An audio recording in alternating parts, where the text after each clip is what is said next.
Chapter 5. Rival Lanes. The boss encouraged camaraderie, but tension simmered beneath the surface.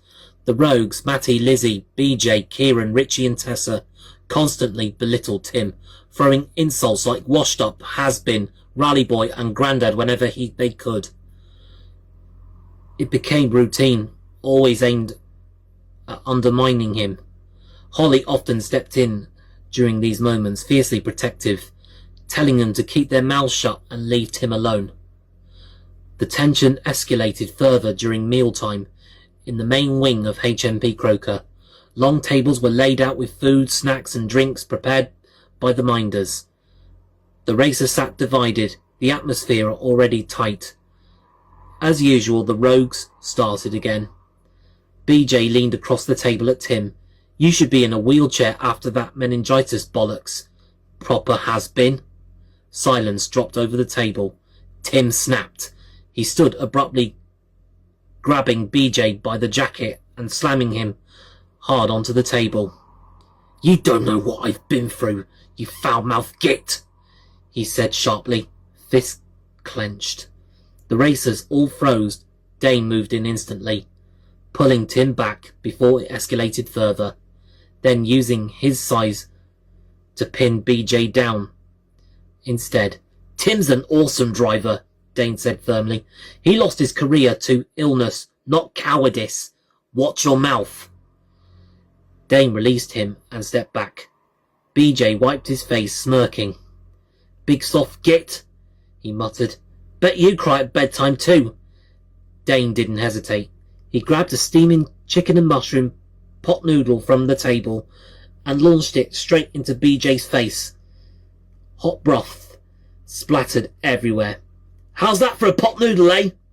Dane said calmly. For a split second there was silence. Then the entire crew erupted in laughter.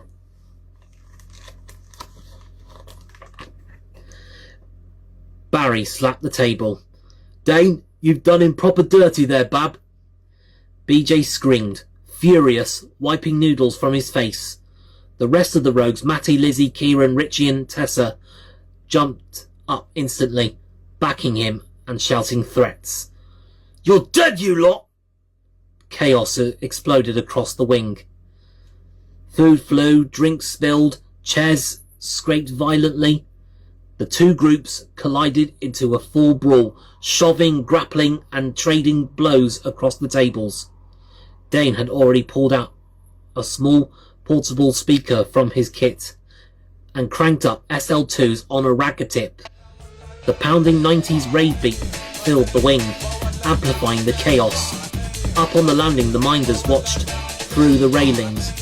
One raised his radio. "Boss, full-scale disorder in the main wing.